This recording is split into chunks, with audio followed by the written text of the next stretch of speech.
in dialogue, gameplay mechanics, and endings, Death End Request World has a lot of complexity to manage. There's tiptoeing around the battlefield to avoid bugs, dodging its bad endings, and a general mystery surrounding it that make playing through its horror-tinged fantasy story feel like one of a kind. If you enjoy the satisfaction of making multiple save files and dodging sudden game overs in both story and battle, this is a unique JRPG cross-visual novel that'll keep you on your toes with its compelling story. And if you like the sound of solving the mystery of its real and digital worlds all with a darker tone, there's a lot of fun to be had in Death End Request.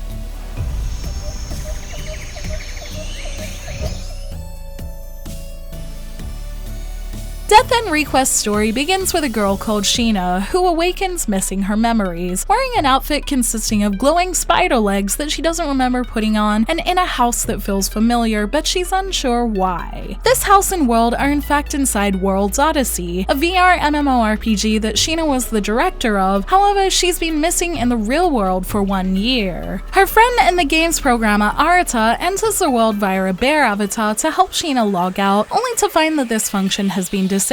and without knowing the whereabouts of the real Sheena, no one can manually log her out either. There is hope though, as World's Odyssey was designed with something called the ending engage, a feature that logs the player out of the game after completing its story with its true ending, and while it doesn't have a great chance of success, it's the only option they have. So with Sheena in the game finding NPCs and Arata in the real world looking for clues, they work together to try get Sheena out of the world, uncovering many bigger mysteries along the way. Death End Request is described as a JRPG, and while there are complex RPG elements in it, the way its story events are told and the sheer amount of dialogue make it feel like half visual novel, especially with the inclusion of dialogue choices that affect the outcome of the story. As a fan of visual novels like Danganronpa that have a dark mystery, while the two are different in many ways, that kind of dark tone is carried through Death End Request as you travel between the real world and the game world to try and unravel the bigger mystery of Sheena's 1-year disappearance, with many events and dialogue options leading to horror moments and death ends that make trying to find the right path in the story pretty exciting.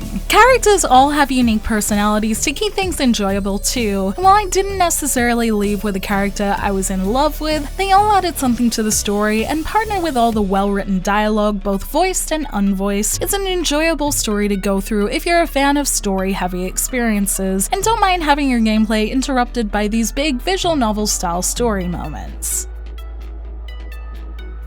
With visual novel-style storytelling and RPG elements, the way these are divided is pretty straightforward, with the reality portion full of story moments, and the virtual world being a mix of story and RPG elements that are needed for Sheena to survive. For the most part, the areas you're traveling through in the virtual world are dungeons that will lead you to boss battles to progress Sheena or the NPC's stories, with finding plot-important items that raise questions to be answered by Arata in the real world, and things sometimes being blocked until a certain reality world event is viewed. While progressing the story with Arata's help is a pretty simple case of watching the story and choosing the right dialogue option, dungeons aim to be a little more challenging with a puzzle and maze feel that can be hit or miss depending on the dungeon. Some of these dungeons were done better than others, with all of them being fairly maze-like in nature anyway, making finding my way through them a small challenge. With areas not having anything distinct to differentiate where I was without using the bigger map, getting through them wasn't easy, especially in the very first dungeon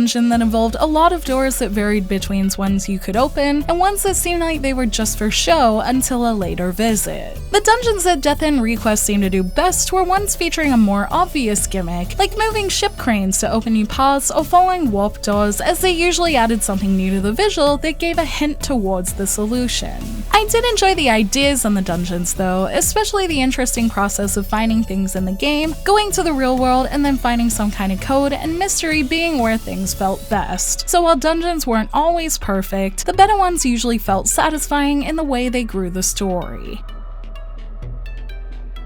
While finding your way through these dungeons, there are plenty of monsters scattered around, and this is where the girls fight enemies, using both their character abilities and also a special glitch mode caused by bugs in World's Odyssey. The core battle system is typical JRPG fare. Each girl corresponds with an element, and putting those against an enemy with an opposing one usually does well, with some strategy thrown in with positioning and aiming attacks too, along with enemies who have immunities and the fact that you can knock enemies across the field if you strike attack them 3 times in a row. These parts of the battle system are done well enough with a little built-in complexity, but it's the extra bells and whistles in between thanks to the MMO theme of the game that are where things get really fun. When battles begin, the field is filled with bugs, different colored circular areas that have varying effects, usually boosting something you might need like SP, but then also decreasing something else you need like HP and adding to your character's corruption percentage. So there's a lot of risk and reward to keep things interesting as you decide how you want to move your characters. Sheena also has the ability to straight up remove these bugs, which is useful as if enough bugs are removed, Aritsa's various abilities that allow him to hack the field come into play, which can involve changing the remaining bugs into more beneficial ones, or changing the game's genre temporarily to things like a shooter or a fighting game. One of the reasons I wanted to play Death End Request in the first place was because of the genre changing stuff, but this actually ended up being my least favorite of Aritsa's abilities, as well as a very cool idea in theory. A lot of the mechanics themselves were kind of half-baked, with things like aiming in the shooting game being near impossible since the controls didn't give the right amount of precision, and also things like not being able to properly see smaller enemies in the puzzle game mode, making these changes in the genre more of a hassle than help most of the time. So while I can appreciate the idea, I much preferred using the more polished core system instead.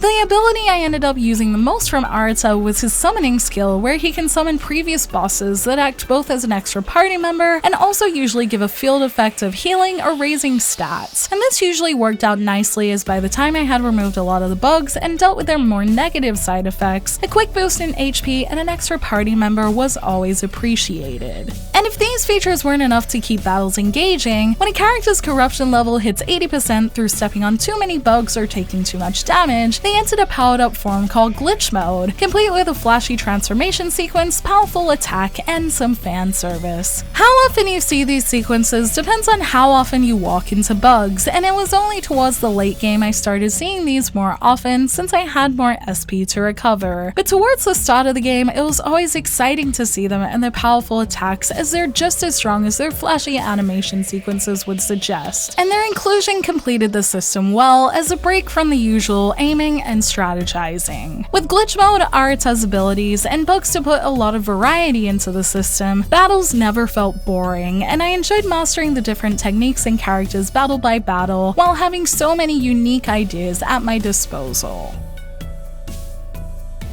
Like most games, you can still get a game over in battle if you're careless, but in Death End Request this can also happen in its story with the inclusion of its many bad ends that add replayability for people who love the addition of extra story, and make getting through its story have that element of decision just like its battles. The game is pretty good about these for the most part for those worried about losing progress. You can usually save right on the choice screen before you finally decide, although there are a few exceptions to this. So if you're not the kind of person to make multiple saves, you may want to save at least before and after making decisions in this one, as this game is also not afraid to send you back hours at a time. If you like the idea of the horror elements in this game, this is also where it shines. I saw some of the game's sweetest characters turn twisted, and watched others die in crazy alternative timelines that made going back and making things right a huge relief. And while its horror moments even in the story are well written, these extra ones show different possibilities and sides to characters that reveal things like how deep some characters' affections are, and is something I'll be keeping in mind if I ever go back through it again. As for other forms of replayability, while I was surprised at how satisfying the normal ending was, there is an even better true ending to find that only required a couple of hours of questing to unlock, and also included a special character ending too. It would seem that my character ending was possibly chosen based on who I last spoke to at the game's camps, which I only realized I could do towards the end of the game, so I'd not only be curious to see what other endings there are, but also what other social events there are for talking to characters that I missed, because I'm pretty sure the game didn't explain much that I could do this, and I just happened to find it. Aside from extra dungeons coming as DLC, I also noticed you can grind your way all the way to level 999 for some reason, which seems like it's mostly for fun, or maybe for fighting DLC monsters since I didn't see any super bosses, and its final boss is beatable well below that level. But hitting the level cap is also not hard to do if you feel like a quick bit of grinding, and I'm sure some people will enjoy the satisfaction of having such a high level to reach since I'm considering I'm doing it just for fun. And as for whether I'll come back to Death End Request, while I'd like to come back and see more of its bad ends, I do feel pretty satisfied after my 32 hours with it and seeing the true ending, so I probably won't come back to it right away. However, I do think there are lots of good ideas in this game for sure with its complex battles and systems, so if I don't come back to Death End Request itself, I would love to see these mechanics used in or inspiring other games in the future, as it definitely had a lot of cool ideas.